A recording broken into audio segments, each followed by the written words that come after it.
Hello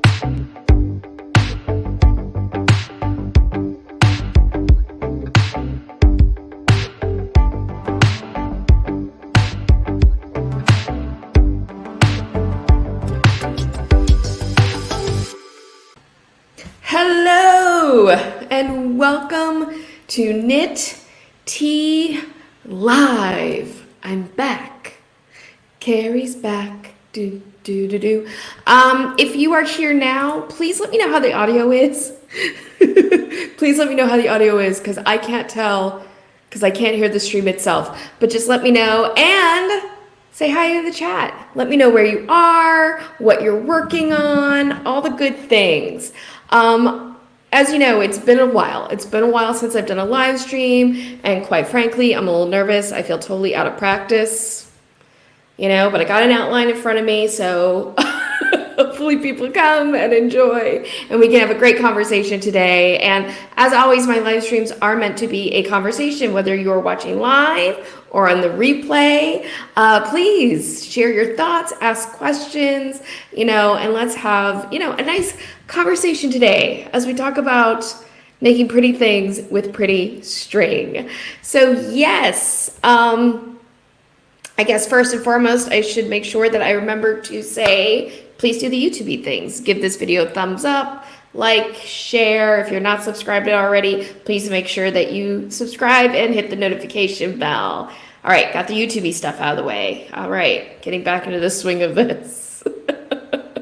Oh, also, Super Chat is on if you'd like to use a Super Chat to help support the channel. It would be greatly appreciated, of course.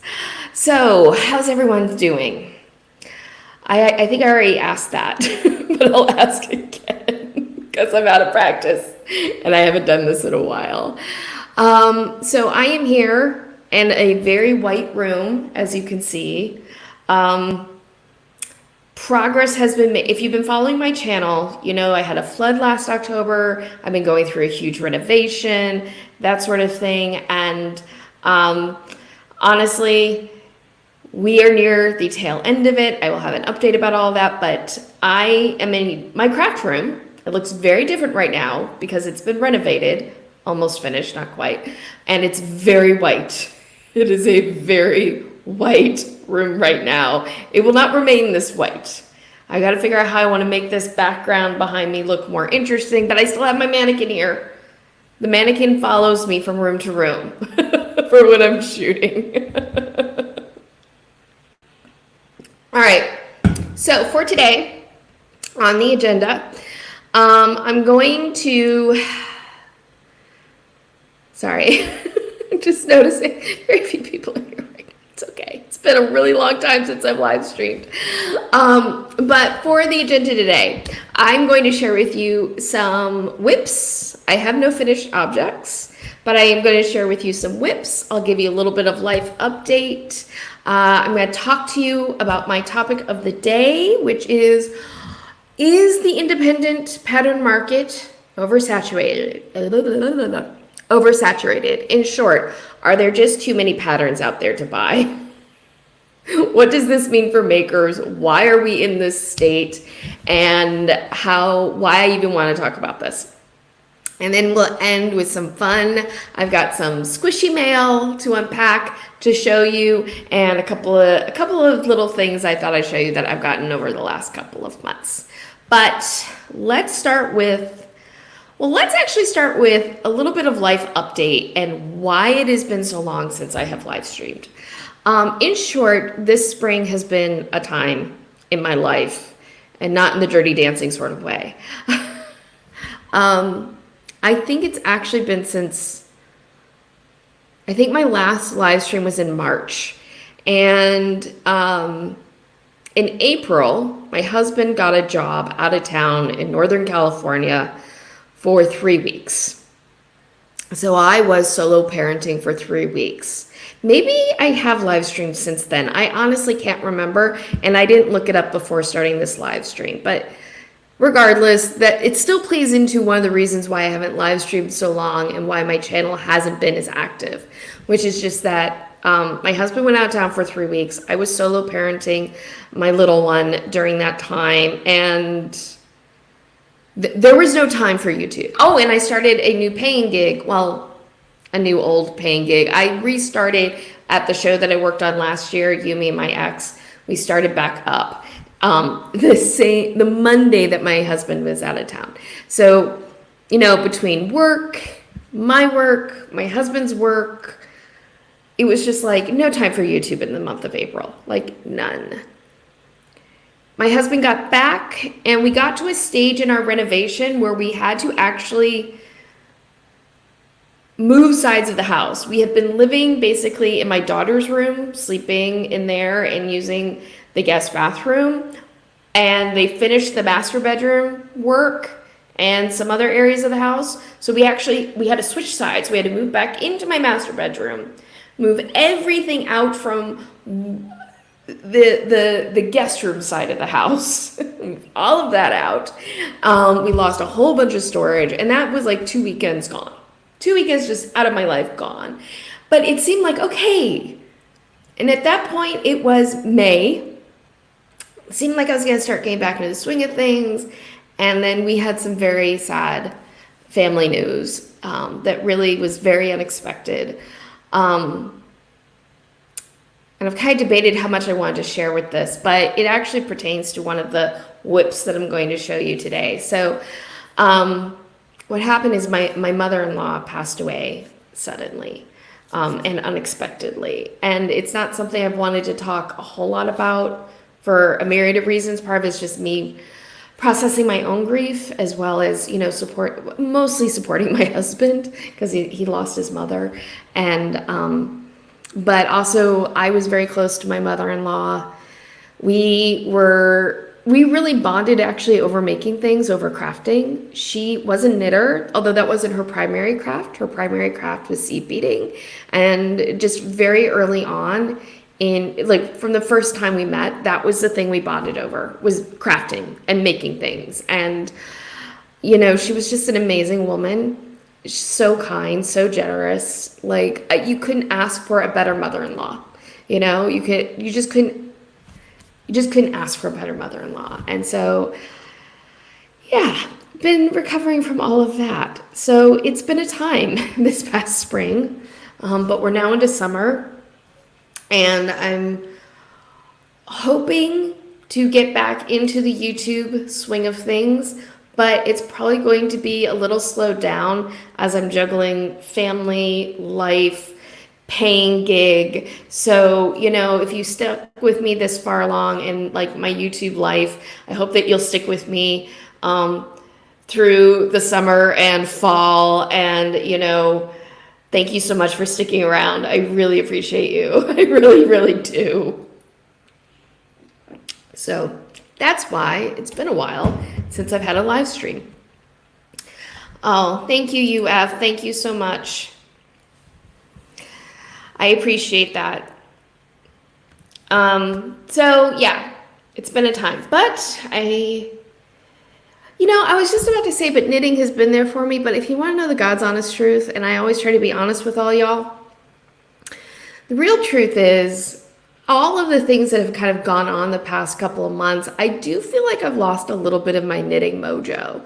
I'm still been knitting. It's not like I haven't picked up my needles and worked on things, but I've got to say, the thrill hasn't exactly been the same. And the sense of solace that normally knitting brings me and making things brings me when I'm going through tough times hasn't exactly been there. There's been times where it's just like, well, I'll knit something because I should knit something. And I think that's understandable. Like, I think I think every knitter at some point goes through a period where they lose a bit of their knitting mojo. I went through an entire year where I didn't knit at all a few years ago. All I did was seed beading. That's all I did. I seed beaded for a year and I didn't do any knitting. And usually the thing that brings me back, I always come back to knitting though, because it's my first love. And usually the thing that brings me back to knitting is like learning a new technique, or that's usually actually what it is. I get really jazzed about the idea of learning a new technique. And I think I might be getting back. I I think I found something that's sort of getting my juices going again. Not quite ready to show anything off about it, but I think I have found something. And yeah, but I have been working on some stuff. So let me show you some, let me show you some whips. I'll show you some whips. So the first thing I'm going to show you is actually something very simple that I've been working on.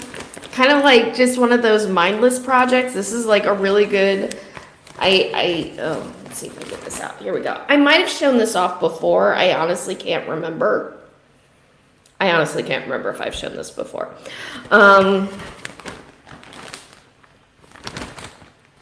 I have a finished one, but this is what I call the world's easiest wrist warmer. It is just a tube of 1x1 knitting. I'll put it on. There we go. It's just a tube of 1x1 knitting. That's all. No gusset. There's so much 1x1 expands so much it doesn't need a gusset. You knit up to a point where you want the thumb hole, and then you knit flat for a bit to have enough room for the thumb, rejoin it around, and then work up to the end. And in fact, now that I'm looking at this is ready to bind off. I can bind this off and I'll have both of them done. But I love the color. I love the color of this yarn. This yarn is Valley Yarns Northampton, which is a yarn that I love. If you remember the Amberine wrap, this is the same yarn. I had a ball left over, so I started making these for fun. And also to try out, these are Prim double pointed needles. If you remember my circular, I have a review on their ergonomic circular needle. This is their double pointed version of that same needle. It's a triangular shape, and it has this, I don't know if you'll be able to see it real well here, but this teardrop tip at the end. And I gotta say, although these are a little long for this project, I really liked these DPNs. I have really enjoyed these Prim DPNs quite a bit. I would love for them to come out with more sizes and lengths in this, because these are 6-inch DPNs. I would love to be able to get a size, well, this is just in millimeters. This is a 4.5 millimeter. I don't remember off the top of my head what the US size is that. I think it's a 4 or a 6, not 4. It's not a 4. It's a 6 or a 7, I believe, in the US sizes, but it's 4.5 millimeters, but their 4.5 millimeter only comes in a 6-inch length. I would love to have this size needle in a 4 or a 5-inch DPN, but I'm a big fan of these, and they're so lightweight. These are plastic needles. They're very lightweight. So yeah. I have very mixed feelings about the Prim ergonomic circular needle.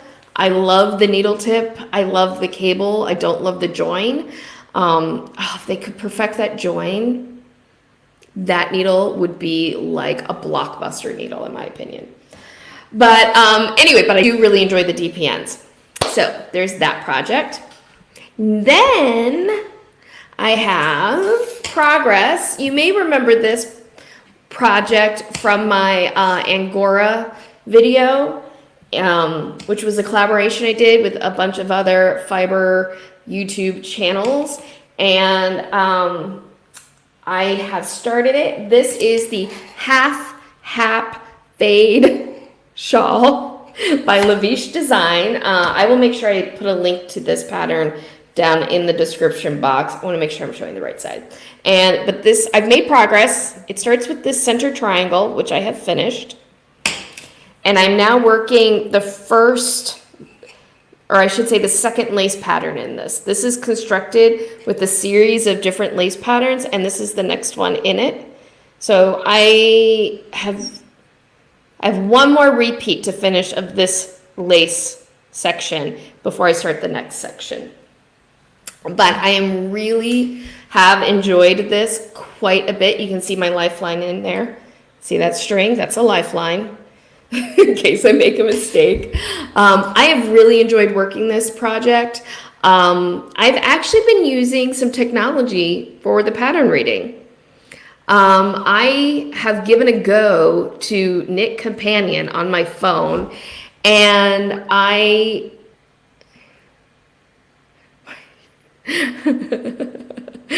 come back to your question in just a second, UF. But I've been using Knit Companion for my pattern, to track my pattern on this. And if you're interested, I think I'm going to do like a full like epic review on Knit Companion, because normally I like having my patterns on paper and reading off of paper and not reading off of like a screen reader or something. But for this pattern, I've been using Knit Companion.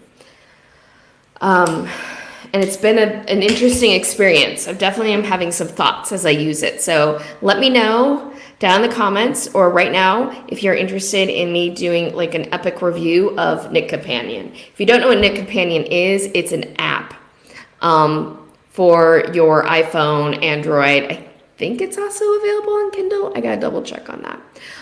But it's basically a pattern reading app. But there's a lot of things that you can do with it to kind of arrange a pattern in a way that you want to read it.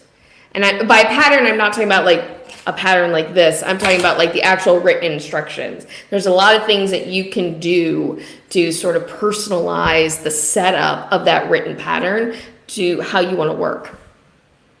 So, yes, please. If I remember correctly, you live in LA. Why do you need mittens? Well, I don't really need mittens, but I do really like having fingerless gloves and wrist warmers because in the before times in particular, I often worked in offices and I work in post-production. And in post-production, generally, there's a lot of computers, rooms can get very hot, and so there's a lot of air conditioning that gets pumped into editing bays. I work with editors, and I used to, in the before time, sit with editors quite a bit in their bays where they had their editing machine set up, and they get blasted with AC. Some of them. Some of the other rooms will be boiling hot. Layers are necessary. So there are just times that like my hands and my wrists would be cold, but I still need to type. So I like having fingerless mittens and gloves. But the other reason, so some of it's work related. But also, although Los Angeles is a warm weather location, not a place that you see snow very often, at night, it's not really a desert climate in LA. I forget exactly what it's called. It's more of a Mediterranean climate, but at night, especially in the spring and the fall, not so much in the summer, but in the spring and the fall, it can be really nice, beautiful 70, 80 degrees out, like perfect weather. But at night, all the heat dissipates and it gets cold. And so it's nice to sometimes you just want some little extra layers on the hands. So yeah, there are reasons. Also, the other reason is during my renovation, I was working from home, and this room that I'm in now, the exterior wall I'm looking at is right in front of me.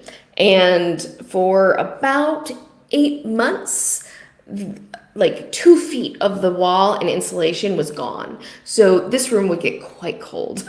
It would get very cold. So yes, I was often in here working from home, typing, and like needing like fingerless gloves so that I wasn't freezing. Plus my hands just get cold naturally. So there's lots of reasons why I like fingerless mittens and gloves. Okay, so my last whip that I'm going to show, this one is the very special whip. So I'm going to tell you the story behind it before I show you it. I mentioned my mother-in-law. We met, well, it's been over 10 years ago that we met because I started dating her son about 13, 14 years ago. Anyway, with the year that we first started dating, my now husband, then boyfriend, his parents came out for New Year's, to visit Mike, but also to meet me. And she was knitting. My mother-in-law, her name's Susan. Susan was knitting this project, and it was lovely. It was beautiful. She was a continental knitter. And it was interesting. She was a continental knitter because she was left-handed, and her mom taught her to knit. Her mom was actually an English thrower, but was right-handed, couldn't figure out how to teach Susan how to knit like she did, so taught her continental knitting. So Susan was a continental knitter. The entire time, every time I saw Susan knitting, she was knitting this same project. It was this lacy scarf project. It was like her travel project. She never finished it. She was always undoing sections of it and always working on it. And it's actually, I think, the only thing I ever really saw her work on. I know she did more. It was just the only project I ever saw her work on. So when she passed away, I asked if I could have it so I could finish it for her. And this is it. So this is Susan's scarf that she was working on all this time. And it's so interesting picking up somebody else's project that they worked on for a long time. And it's so interesting because the thing that I've discovered is our tension is so different. Susan was a very loose knitter, as I've discovered, a very loose knitter. And I've tried to match her tension, but I've just come to recognize that I'm just not going to be able to. I'm just a little, I'd say, tidier tension than Susan. I went up a needle size to get closer, so it won't be too terribly off. But then I also think, I think there might be something kind of lovely about the fact that you can see the part of the scarf that she had gotten to and where I will have picked up from it. So this is it. And someday, I'm going to finish this. And someday when my daughter is old enough, she's not now, but when she is old enough, I'll pass this on to her. So yeah, and it's been really lovely having this project here. I feel like I just have a little bit of, sometimes it just hits you out of nowhere. Just hits you out of nowhere, the grief. So, I'll be fine. Just gotta take a moment, collect the tears back in, suck them back into the eyeballs. I can't have my mascara running right now. Just not, I refuse. Refuse to let my mascara run. But yeah, it's nice having her. It's like I have her with me, And I know that my husband has really enjoyed seeing me work on it as well. So it's just really miss her.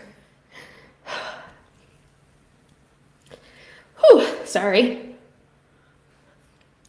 I want to make jokes right now because that's how I deal with grief. I make jokes. And I wave at my eyes to dry up the tears. Okay. Second back in. So those are my whips. Those are my whips right now.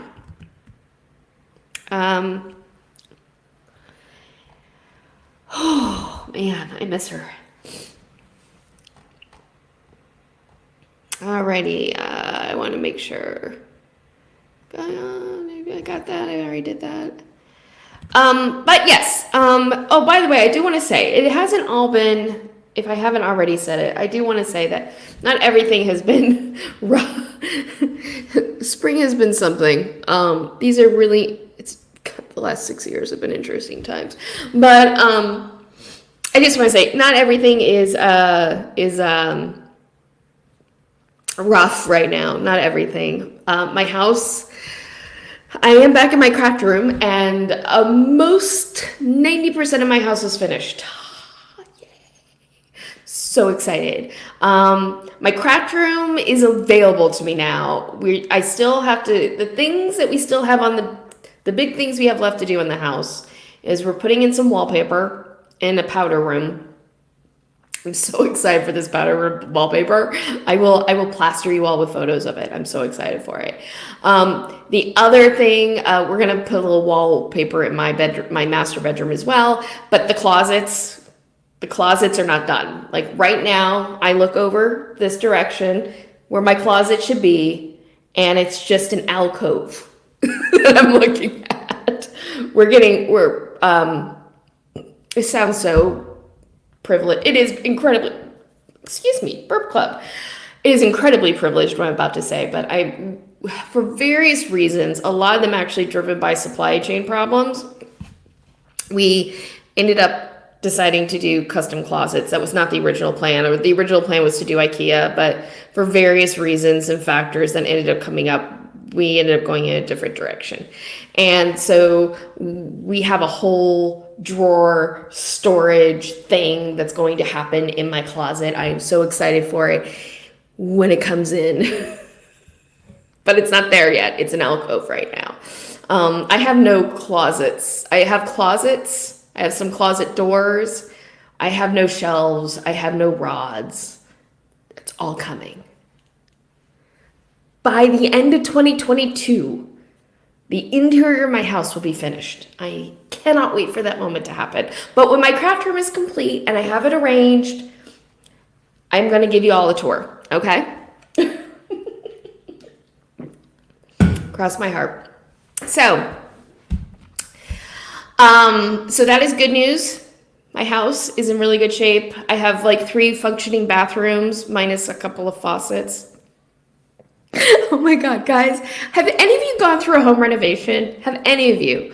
Let me tell you something. If you have not gone through a home renovation, it is always something missing. It is always like you think you're at you think you're almost at the finish line, and the finish line moves just 2 more feet because, you didn't order enough faucets. Literally, this happened to me. We somehow ended up not ordering enough faucets. You don't order enough drawer pulls. Like, it's just always something that's in the way of being done.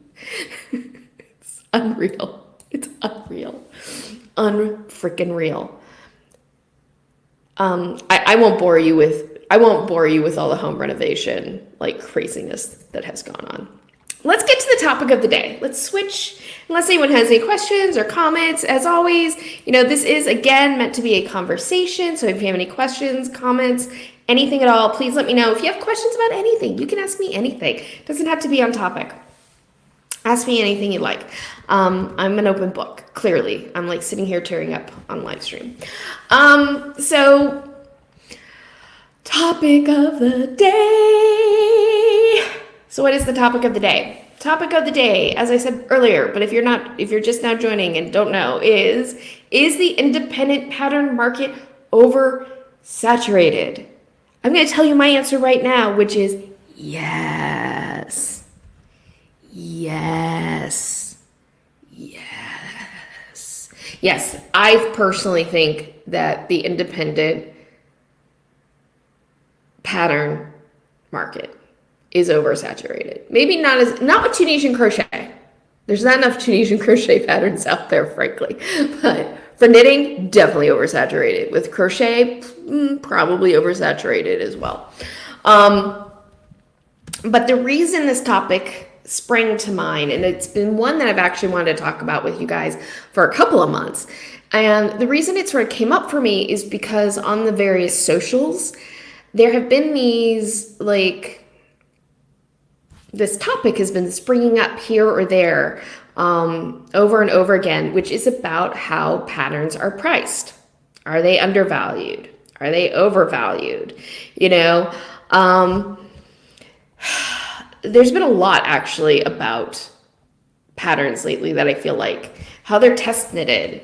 Is the test knitting model ethical? Because so many people pretty much test knit for designers for free. They just get a free pattern out of it. That has been a source of interesting conversation. If you have thoughts on that, I'd love to hear them.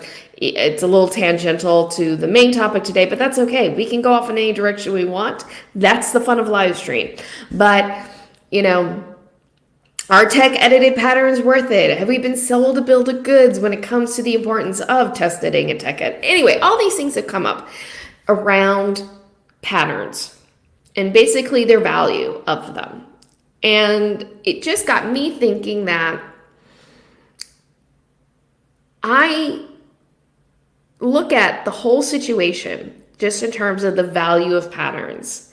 And I'm like, the biggest problem, I think, is actually that there are just so many out there. Yes, there are a lot of free patterns, and that definitely drives down the price for independent designers of what they can charge for their patterns and expect people to pay them. Absolutely. But also, even if every pattern that was available on the internet you had to pay for, there are still so many patterns, it would drive down the price. And I think that honestly, and I say this as someone, okay, I'm gonna be real honest now. When I first started my YouTube channel, yes, I wanted to talk about knitting. That was my main point of doing it. I wanted to talk about knitting. I wanted to kind of share my thoughts on various techniques. I wanted to talk a lot. I don't know if I've talked as much as I've wanted to, but I definitely wanted to advocate for people like myself who like to hold tension their yarn in their right hand, to be a counterbalance to the message that if you're not knitting continental, you're baby knitting. I wanted to start my channel for a number of reasons. But one of them in the back of my mind was, you know, maybe I would want to kind of enter the fray of the independent knit designer world, because I've always designed my own projects for myself. Why not write them and offer them to other people? Then I looked at the reality of that market and I went, that would be like having a hobby farm. It would just be, it would never be anything but a very expensive hobby. And here's why. And this is going to get into a area of kind of, anyway, sorry. My mind went squirrel and then it ran and my thoughts got jumbled. So I had a little like system glitch in my head. But here's the thing. If you are wanting to enter the independent knitwear designer world and sell your work, and you haven't already established yourself as a brand on the socials, good luck. I'm not saying it's impossible, and I don't want to discourage anybody who wants to take that path. I personally decided for myriad reasons that path was not for me, that I was much happier kind of being on the YouTubes from the maker perspective, who listens a lot to designers, than to be a designer myself. But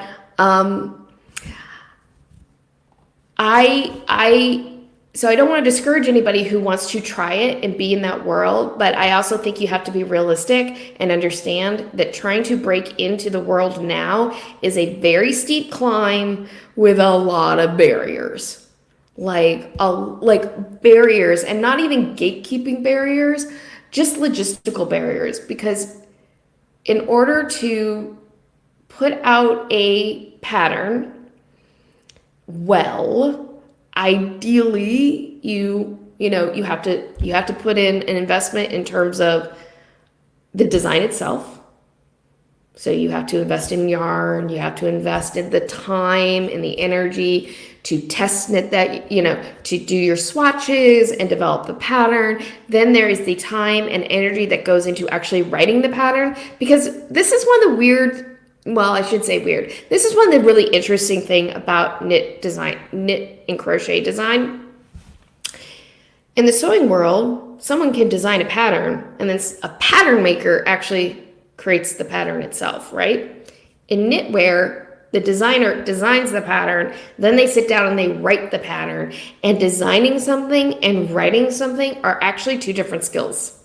Okay, so you as the independent knitwear designer have to design the pattern. You then have to write the pattern. So that's time, energy, and resources into it. And your time is of value.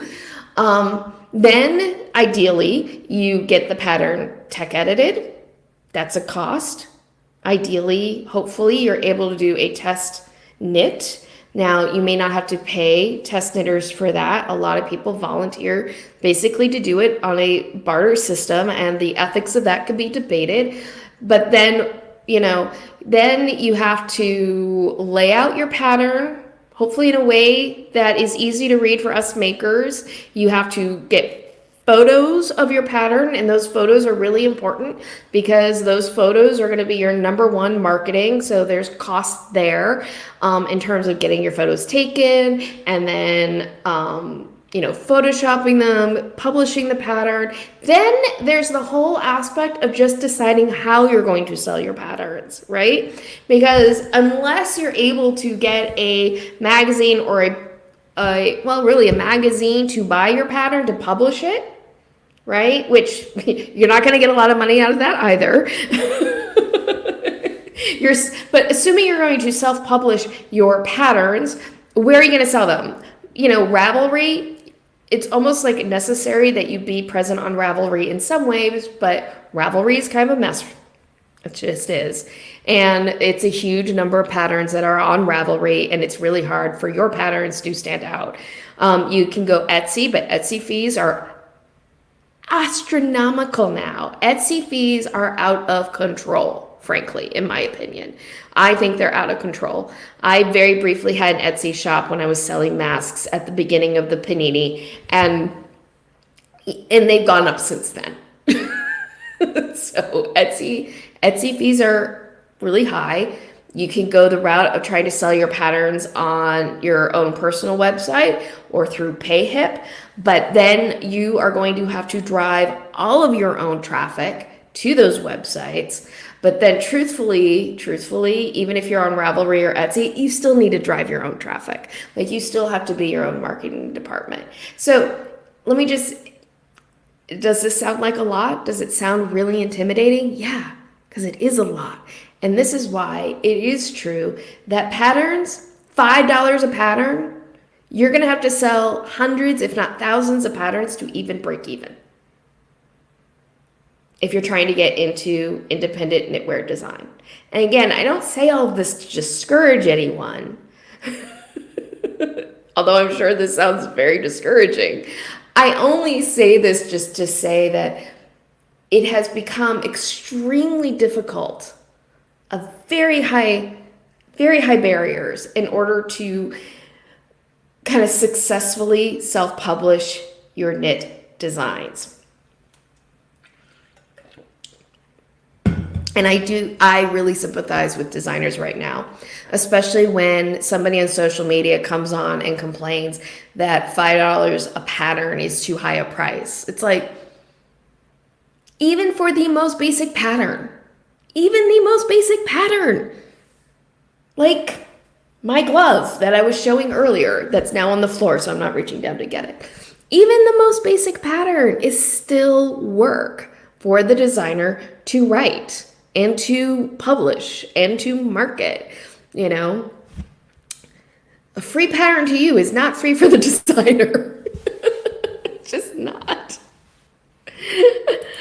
Hello, Sarah. You did come on the right time. I absolutely could use a designer's perspective as I talk about this, because at the end of the day, I should have left that up a bit longer. There we go. I'll scrub back and catch up.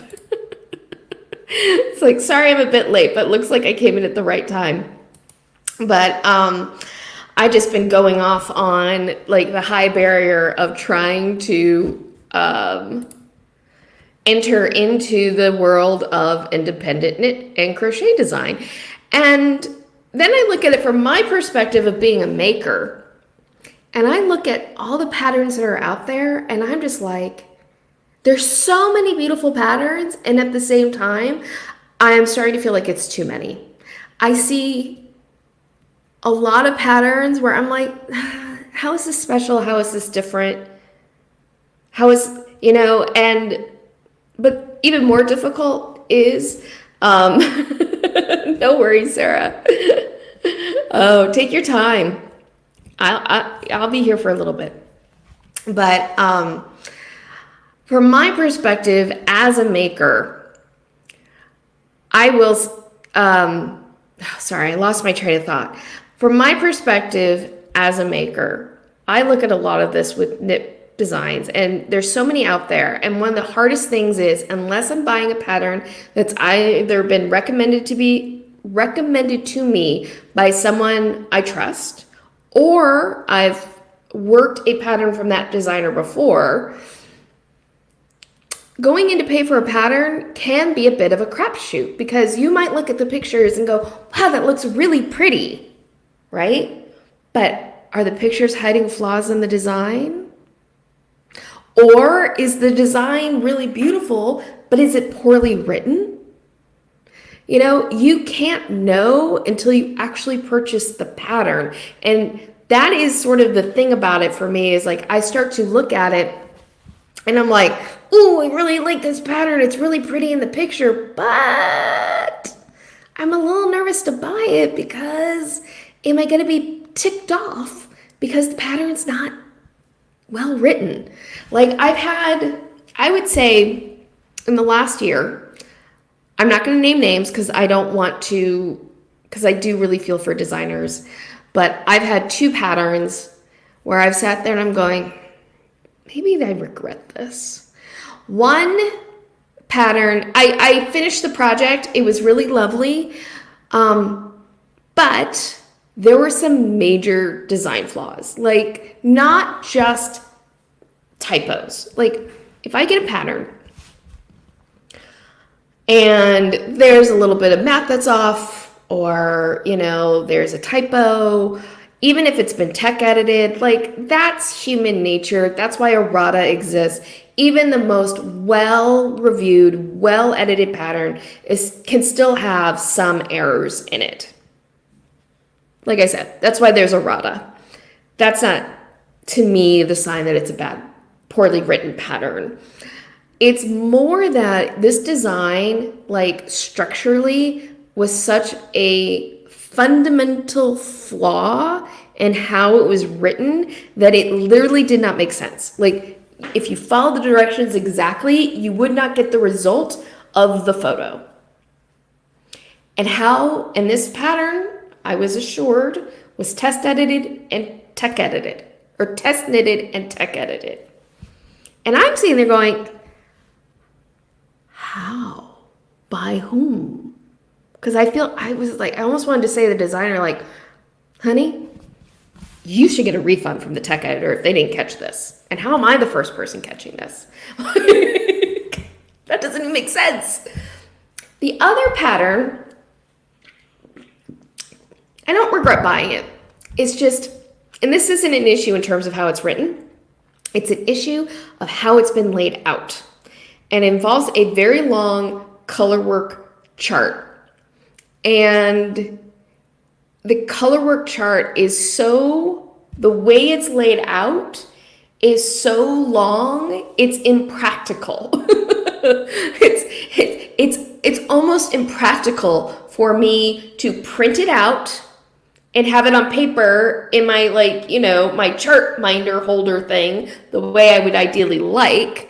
So this is actually why I bought Knit Companion, so I could try to arrange it in a way that would make it easier for me to deal with the chart. And I understand the challenges for the designer, and it's a cool design. I understand actually the challenge for the designer to lay out this chart. But at the same time, like, this is not practical. And, you know, it's one of those things where I'm like, oh man, I don't know what the solution to this is, but I know the solution I have isn't the solution in the layout. And this is not the ideal one. So I kind of look at this from the maker side and I'm like, there's all these patterns out there, but even if there is the, you know, in the description, words, test knitted, why am I doing that today? Even if there are the words in the pattern test knitted and tech edited, I know that's not a guarantee of anything. You know, the only thing that kind of makes something a guarantee of anything is trying out the designer and seeing if their work is of quality. And that makes it really difficult, frankly, from the maker side with all of these patterns that are available. Yeah, so and it's really interesting because I think that Ravelry, for all of its current problems, it really did open up the world of knit design. it really did open up the world of knit design and made it much more democratic. You know, you didn't have the knitting magazine gatekeepers, if you will, deciding whose patterns they were going to publish and who they were not. And I think that has created sort of this explosion of new designers and some really exciting knit ideas that we didn't have before, and that is all fantastic. But I think we've also are reaching a point of critical mass with it. I really do. I think that we've reached a point of critical mass in terms of knit design. So I see Sarah's catching up to my thoughts. I'm sorry they weren't more organized. We have, oh, hello. I'm sorry I missed your comment earlier. Jen Beam Makes, hi from the UK. I'm joining a little behind this evening, but so glad to see you back. Thank you, Jen Beam. Thank you so much for coming in. I'm so glad you're here. Oh, I'll be honest. Okay, whenever I start a live stream, a little part of my heart is always fearful that I'm going to do the live stream and no one will show up. Like, that is always the fear in the back of my head. Being on a break for as long as I have from live streaming, the anxiety was way higher. And I was just sitting there going, okay, it's okay. If no one shows up, that's okay. You're perfectly fine talking to yourself. You do it all the time, which is true. I talk to myself all the time.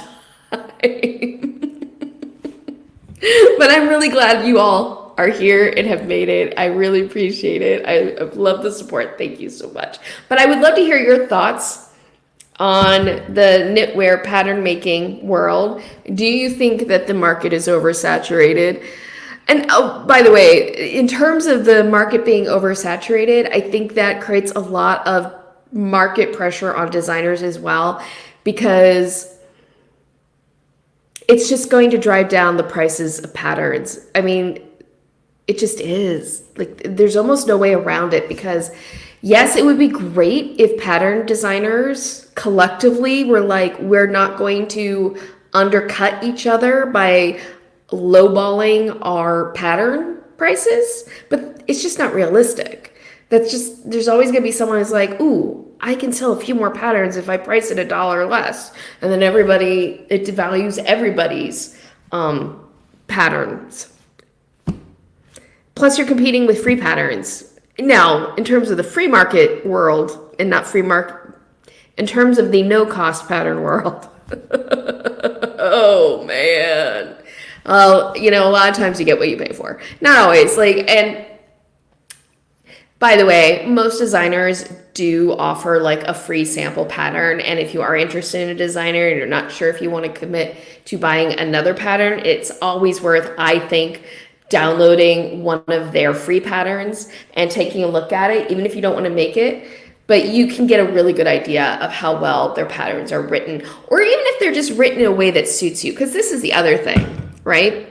This just thought occurred to me. This is the other thing. You can have a pattern that's perfectly well written, tech edited beautifully, no errors, but there are different ways to write instructions for knitting. And sometimes they're not right or wrong, it's just a preference. And sometimes the way a designer writes just doesn't suit your mind. It just doesn't, it's like me and Melville, who wrote Moby Dick. Everybody assures me he's a great writer. He makes no sense to me. My brain I try to read Melville and my brain just goes, shoop. Sorry, you said what? That's me reading anything by Herman Melville. Sometimes it's going to happen with a knitwear designer where their pattern work is beautiful, it's well written, it's all the things, and yet your mind will just look at it and it'll just go, I'm sorry, what did you say now?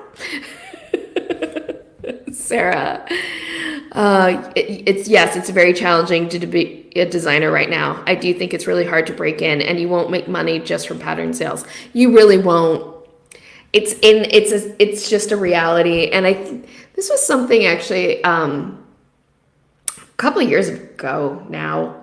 Rachie Newen and I had talked about on Twitter a little bit. If you don't know Rachie Newen, she's a crochet designer, does really lovely, a lot of crochet lace shawl designs, really lovely work. But we were talking a little bit, and I was saying, it's like, I think nowadays, if you really want to kind of break in as a knitwear designer, you have to develop a social media following first, like a YouTube channel, for example. But honestly, like I said, I mean, besides the fact that I just discovered for myself that writing knitting patterns wasn't my path, you know, it's just, I can't even imagine trying to break in at this point. Like, I've written a couple patterns for fun. One of them I offer for free. It's my dishcloth pattern. And, and the one I wrote up one, which was a fingerless glove, another fingerless glove, that I offered free when I had a Mighty Network. That's a whole long story, but people wanted it. There were some people who wanted the pattern. So I was like, you know what, I'll write it up for you. But that whole experience just proved to me that no, this is not my lane. I am a maker. I am a design for myselfer. I'm good here. Good in this box.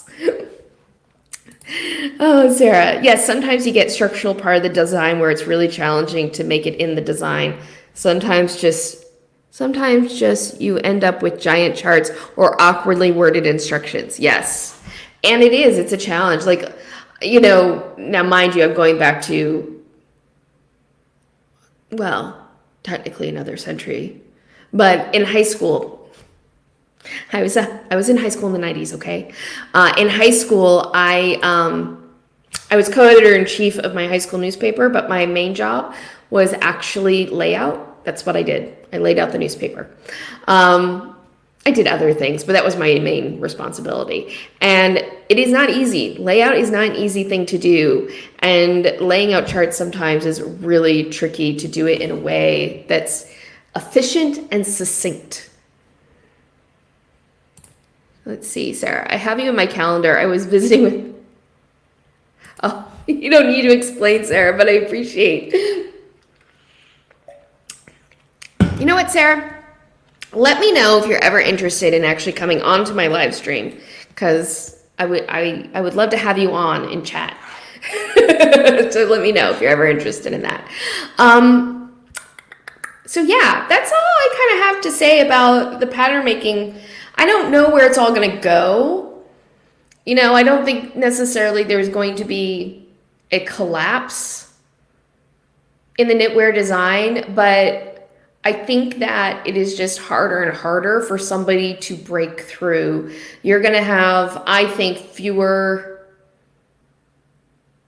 Stephen West or Andrea Maury, like fewer of those sorts of stories. And it's going to be harder and harder. I think it tends to be the cycle of things where with new technology like the internet, suddenly everybody has access to something they didn't have before, and there's an explosion of independent work.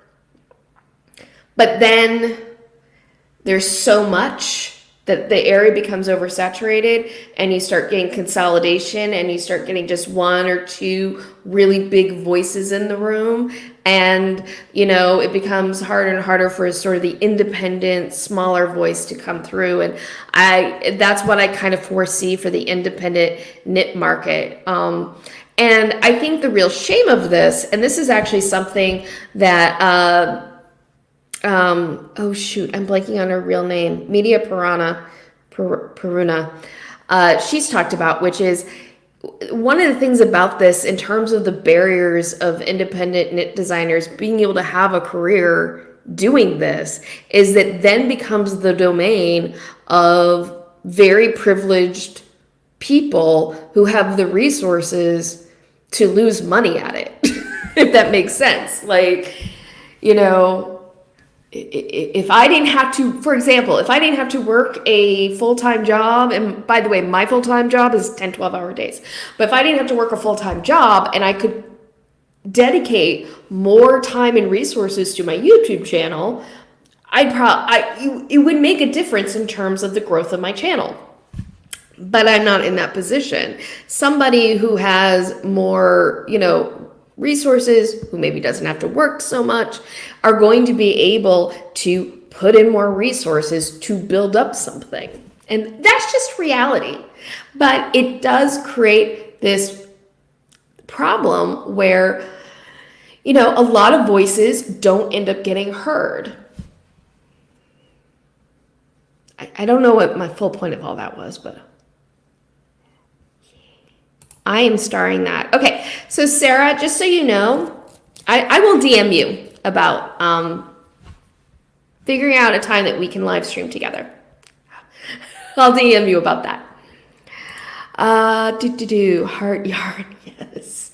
So I hope that wasn't too depressing, but I do think it is a topic that as makers and as people who are designers and makers, it's an interesting conversation to have. And I think as a maker, one thing I do try to keep in mind is not to complain about the cost of a pattern. Even if it's a pattern where I'm maybe unhappy with the results, or maybe I'm unhappy with the chart layout, I still know the amount of time and work that went into it doesn't mean I paid too much for it, And I think as a maker, I try to remain respectful to designers who are respectful. And I follow a lot of designers and am in conversation with quite a few designers on various socials. And I find that most of them are very respectful of makers. I understand their frustrations. I do. I will say though, from the maker side, it's really challenging trying to figure out whether the pattern you're going to buy is going to be one you're happy with. It just is. It's hard to know. And I think that a lot of times people buy a pattern. I'll say this. If you are a designer, and this is not Sarah, but if you're a designer and there is a design flaw in your work and you're hiding it in the photos, it will get discovered, and that is the thing I think that does tick off people. But, yes, the only reason I can do this job is because I have other income sources, and a lot of folks don't have the luxury of dedicated time to make or knit, crochet, design work. It's true. I mean, it's just, it ends up becoming the domain of people with a certain amount of economic privilege. Many of us are makers ourselves and have encountered the badly written pattern. Absolutely. I mean, that's the thing. And the badly written pattern just, God, it leaves such a sour taste in your mouth, But I honestly believe that I don't think anybody intends to write a bad pattern. When I used to be a Universal Studio guide. Yes, in Hollywood. I was a Universal Studio tour guide. And we would have they would do like special seminars and stuff for us. And they did one where actually the head of the studio, Russ Myers, I think that was his name at the time, came and spoke with us. And they had the movie Dudley Do Right with Brendan Fraser had just come out. And it was like historically flopped. Like, it was just a massive flop. And so we were talking, and he said to us, it's like, when we started seeing the test screenings for it, we had a bad feeling. And we actually considered just sending it straight to video, but we decided to roll the dice and put it out in theaters to see what happens. And he's like, but at the end of the day, nobody sets out to make a bad movie. That's what he said. He's like, as a studio, you never set out to make a bad movie. Sometimes it just happens. And I feel that way with a lot of things that we do creatively. I never set out to make a bad video. That doesn't mean I haven't made a bad video. I can look back on some of my older videos and be like, ooh, you missed the mark there, girl. You missed the mark. But I don't think any independent designer maliciously puts out a poorly written pattern, Sometimes they just don't have the experience to do it well. And I think from our side as makers, we can offer more grace, to borrow a phrase. We can offer more grace and more compassion and understanding and kindness towards independent knit designers because they really are doing it on their own. LOL, you're reminding me of the patterns I know I now need to update. We all have them, okay? We all have them. Anyone who does anything creatively, we all have the thing that we go back and go, oh, I know so much more now. We all have them. It's the nature of doing creative work. It's part of the fun though is looking back on the evolution of it all. Okay, unless anyone else has any questions or comments they want to share, feel free to keep talking about them. But I need to start wrapping things up. But I want to do my squish mail with you. Have a little fun here at the end. By the way, you might notice, hey Carrie, what about pattern spotlight? Why is that not happening? Especially as you've been talking about the oversaturated pattern market. I'm not doing pattern spotlight at the moment because honestly, pattern spotlight fiber happenings has been a little bit on a pause because of everything that's been going on in my life, and I'm right now having to sort of reimagine some of the things that I have been doing. I'm sorry if you're hearing doors closing in the background. Hubby and little one are home, and her bedroom is right near the craft room. So anyway, so I'm not stopping with things like fiber happenings and pattern spotlight, but I need to reimagine my approach to it because I have a finite amount of time.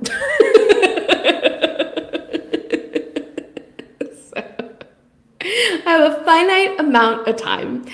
So right now I'm not doing pattern spotlight during this Knit Tea Live. And yeah, that's the long and short of it. But we are going to do squishy mail. I have some things I wanted to show you that I got, and fair enough. Oh, Sarah, I've got a pattern where I learned a lot more about sizing. I really need to redo that one. Yeah. Oh my God. Oh my God. I can't even imagine being like designing sweaters or garments with like sizing. There was a part of me that was always like, Carrie, you can't even consider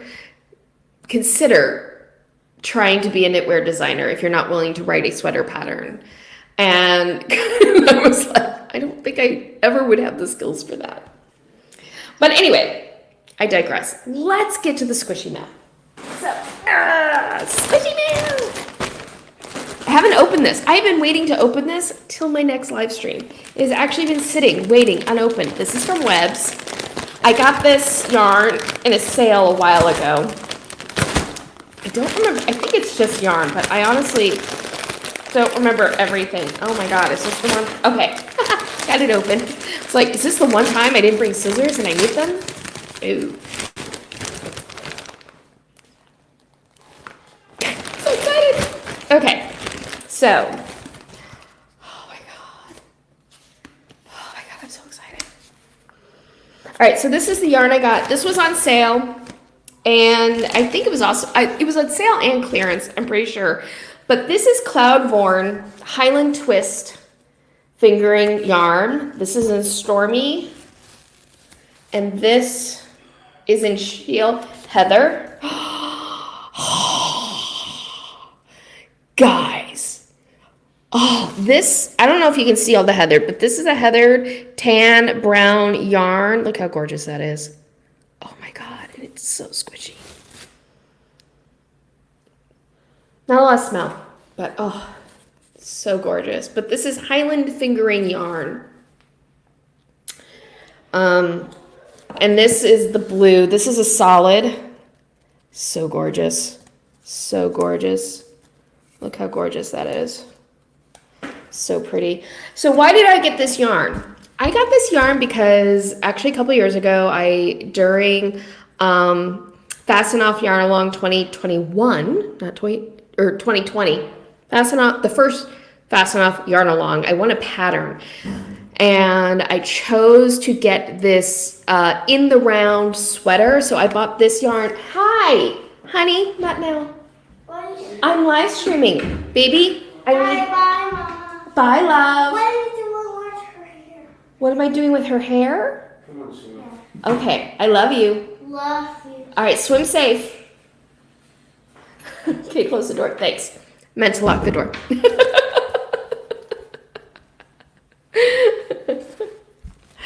But so I got this yarn for this pattern sweater. It's a yoke, so it's one of those patterns where it's patterns around the yoke, but it's a slip stitch pattern around the yoke. The thing that I'm going to do with it though is I'm going to do shorter sleeves because I live in. This is the thing. One of the reasons why I never knit a lot of sweaters is I do live in Los Angeles. What do I need sweaters for? But I really did like this pattern, and I'm just going to shorten the sleeves so it's on a long sleeve sweater. Thank you. Yeah, she's pretty, I gotta say, I got a pretty cute kiddo. I don't talk about her a whole lot because I like to protect her privacy as much as I can. Like when she's old enough to make informed decisions, she can make those decisions. But right now, I like to protect her privacy, but she's really cute. She's in swim class. She has her swim class she's going to. We used our pool for the first time this summer yesterday because our backyard area was like a staging area for our contractor. It was a freaking disaster. It's finally cleaned up back there, so we got to use our pool. Very excited. So there's that yarn. I think there's one other thing in here. Yeah, there's just one other thing in here, and that's this. These are heart stoppers for my Addy interchangeable needles. And the reason I actually got these are actually not for my interchangeable needles. I got these for my Addy interchangeable crochet hooks. So if you don't know, Addy sells a supplemental set of crochet hooks, interchangeable crochet hooks. It's not a complete size range for crochet hooks, but it's a pretty good size range. And the reason I initially bought them was because I like to use a crochet hook when picking up and knitting stitches, I should say, along an edge. I find it's easier to do with a crochet hook, and with an interchangeable crochet hook, and it's really nice with Addy because it's very quick to change. There's no screwing things on. I can put on my crochet hook on my interchangeable needle, put on the crochet hook, pick up my stitches, take off the crochet hook, put on my needle tip, and I'm ready to knit. It's brilliant! Love it. But I also do Tunisian crochet. And I could never use those crochet hooks for Tunisian crochet because I didn't have stoppers. I now have stoppers. So if I want to use my Addy crochet hooks for Tunisian crochet, I can now do it. That's what these are for. I will say though, Addy's heart stoppers for their interchangeable needles, they're kind of expensive. I don't love the price of them. Wait, interchangeable crochet hooks, how does that work? Oh, I wish I don't have any of my needles with me right now, or I grabbed some. But I did describe it. Let me put this down here. But yeah, actually, I'm pretty sure Chiagu also has interchangeable crochet hooks, but there's two different types of interchangeable crochet hooks that you'll see. There's some where it's just you get a crochet handle and a tip, and you just change what tip you want to put on the handle.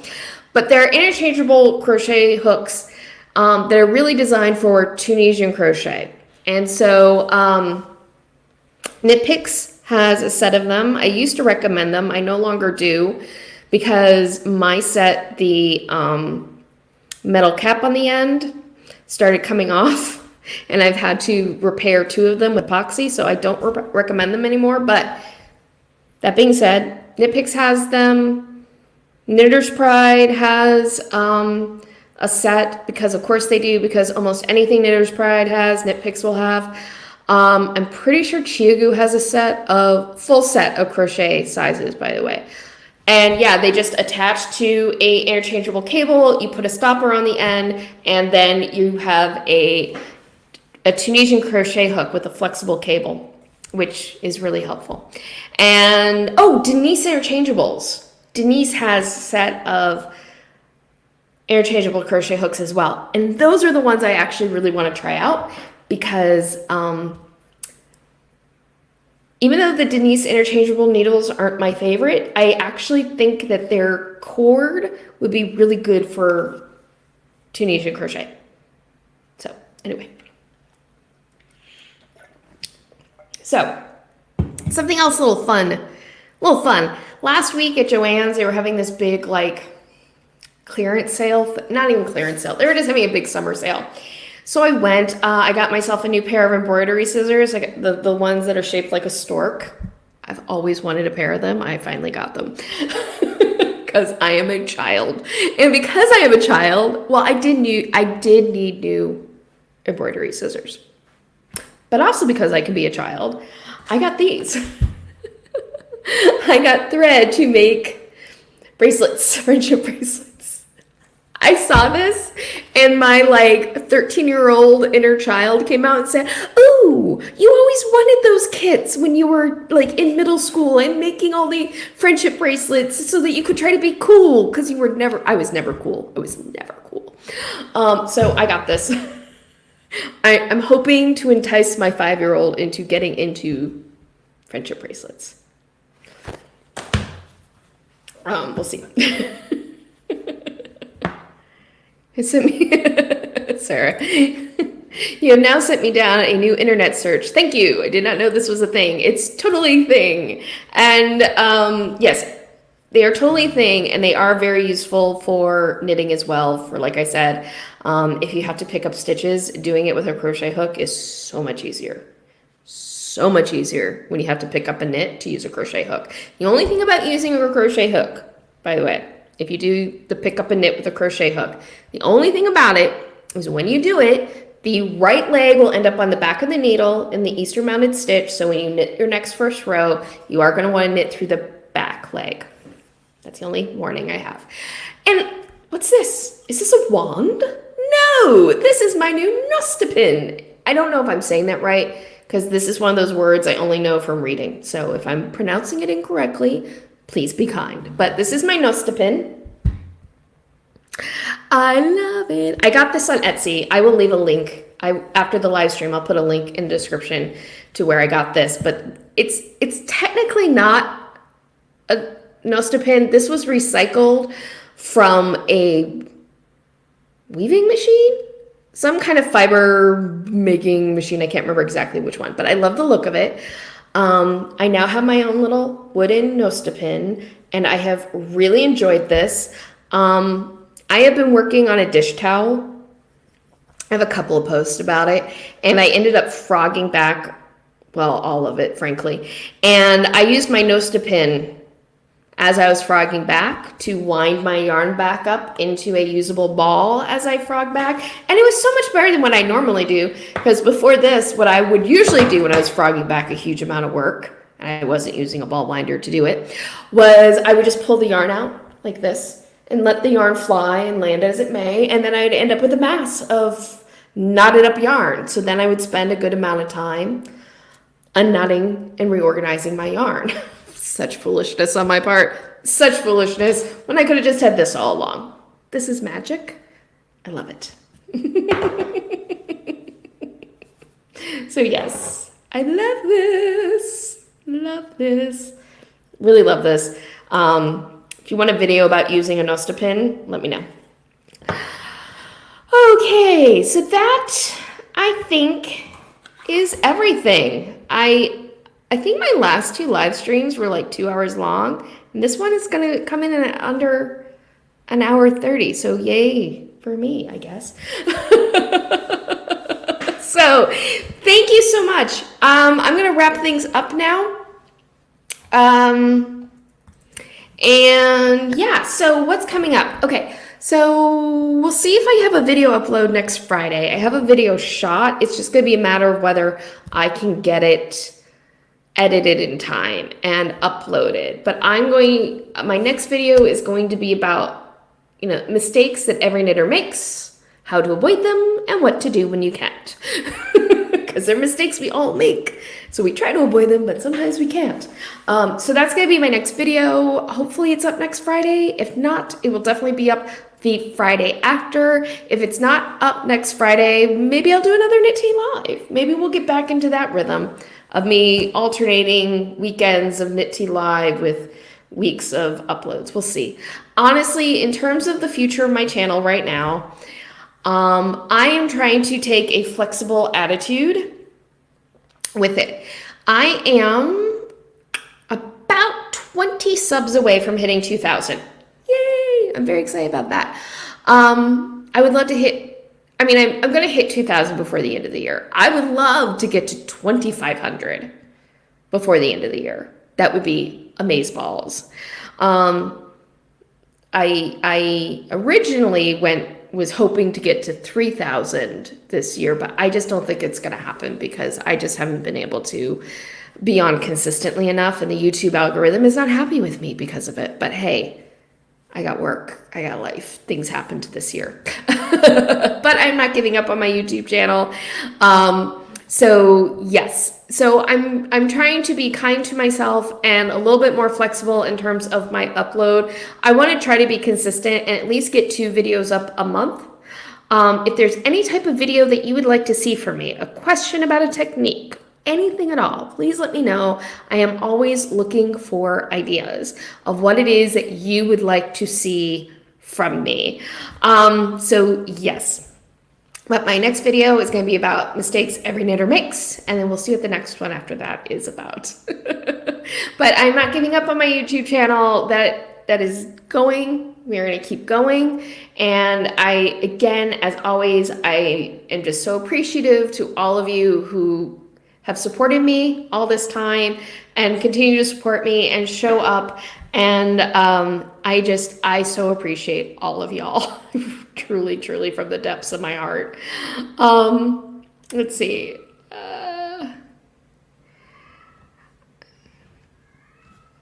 Yeah. So, yeah, I'm trying to think if there's anything else. I think that's everything. Please make sure to like this video if you have not already, and subscribe if you have not already. And yeah, do all the YouTubey things. If you're watching on replay, again, the conversation continues. So if you have any comments, if you have any questions, please let me know down in the comments below. I do read comments. I do respond to them. I love having conversations with all of y'all. And yeah, by the way, if you want to keep up to date with what is happening with my channel, what is happening with me, it really is a good idea not to just subscribe to the channel, but to also hit the notification bell. I do put updates to what's going on at the channel in my community tab, all right? And the way the community posts show up in your subscription feed is if you're subscribed and if you hit the notification bell. I think that helps for those posts to come up in your feed. And that way you keep abreast of what is happening here at Carrie Craft Geek. Of course, you can also follow me on my social medias. I'm very active on Twitter.